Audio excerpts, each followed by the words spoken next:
매일 말씀 5분입니다. 부활 4주간 토요일입니다. 5월 1일이고요. 요한복음 14장 7절에서 14절입니다. 그때 예수님께서 제자들에게 말씀하셨다. 너희가 나를 알게 되었으니 내 아버지도 알게 될 것이다.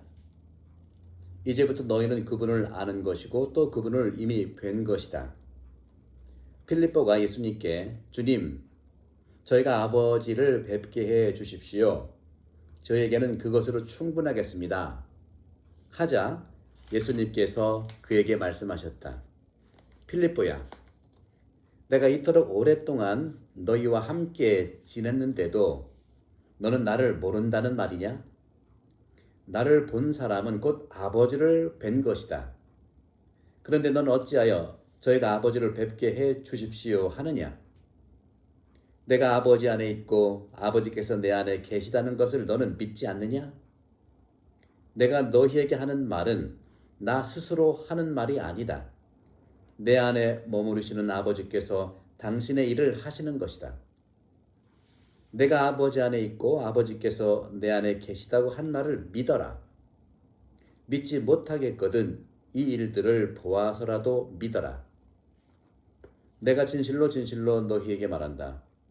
나를 믿는 사람은 내가 하는 일을 할 뿐만 아니라 그보다 더 큰 일도 하게 될 것이다.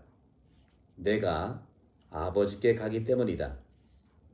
너희가 내 이름으로 청하는 것은 무엇이든지 내가 다 이루어 주겠다. 그리하여 아버지께서 아들을 통하여 영광스럽게 되시도록 하겠다. 너희가 내 이름으로 청하면 내가 다 이루어 주겠다. 주님의 말씀입니다. 그리스도님 찬미합니다. 네, 오늘 토마스는 예수님의 불신앙을 통해서 신앙으로 갔죠. 그러니까 의심을 통해서 의심을 이겨낸 토마스. 오늘은 필립보는요, 또 눈으로 뵙고 싶대요. 누구를? 하나님 아버지를 직접 뵙고 싶대요.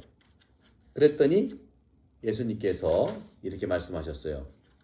내가 오랫동안 너희와 함께 지냈는데도 너는 나를 모른단 말이냐?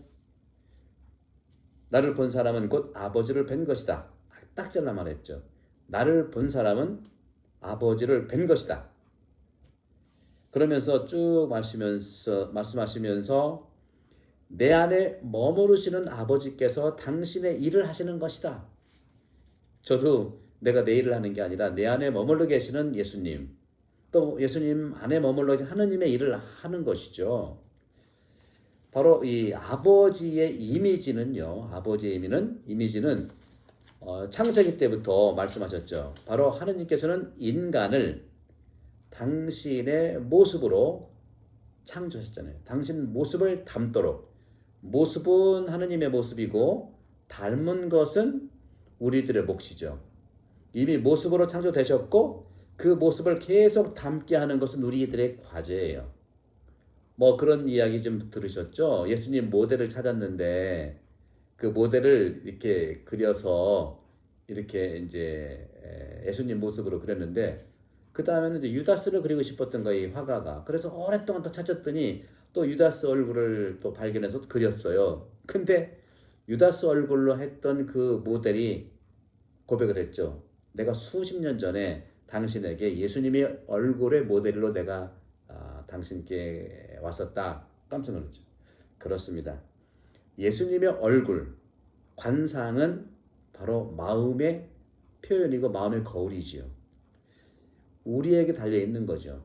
그 모습은 누구에게나 똑같이 본래의 하느님 모습으로 다 같이 선물을 받았는데 바로 그 모습, 다시 말씀드리면 그 닮은 것을 계속 지속하는 것도 우리들의 몫이라는 거죠.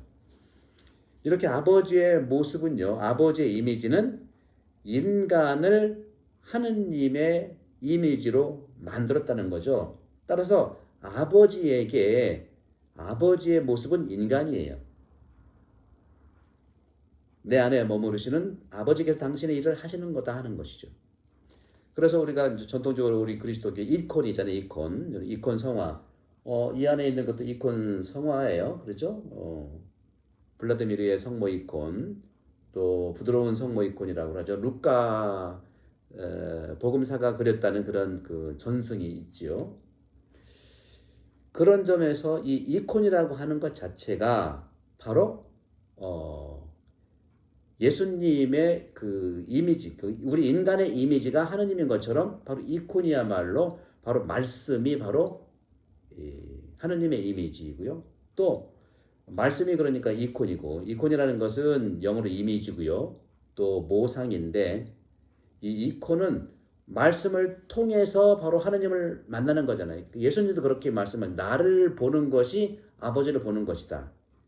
말씀을 보는 거, 예수님을 보는 것이 아버지를 보는 거예요. 이게 무슨 말이냐? 말씀을 통해서 하느님을 만났을 때 같은 계속 말해요. 지난번에도 길이요 진리요 생명할 때 예수님은 길이라고 했잖아요. 구약에서는 하느님께 가는 길을 잘 만나게 하는 여러 예언자들이 있었잖아요. 그죠? 하느님이 그 길에 안내자 중에 안내자잖아요. 근데 신약에서는 예수님께서 새로운 길을 얘기하지 않았어요. 그냥 내가 길인 거예요. 새 길이 아니라 예수님이 길인 거죠. 바로 예수님을 통해서 하느님께 간다는 것이고, 오늘 복음도 역시 말씀을 통해서, 말씀을 통하면 하느님을 만난다는 겁니다. 바로 그것이 우리가 창문하고 똑같아요. 창문이 있다면 창문이 더러운지 맑은지에 따라서 세상이 잘 보이는 거예요.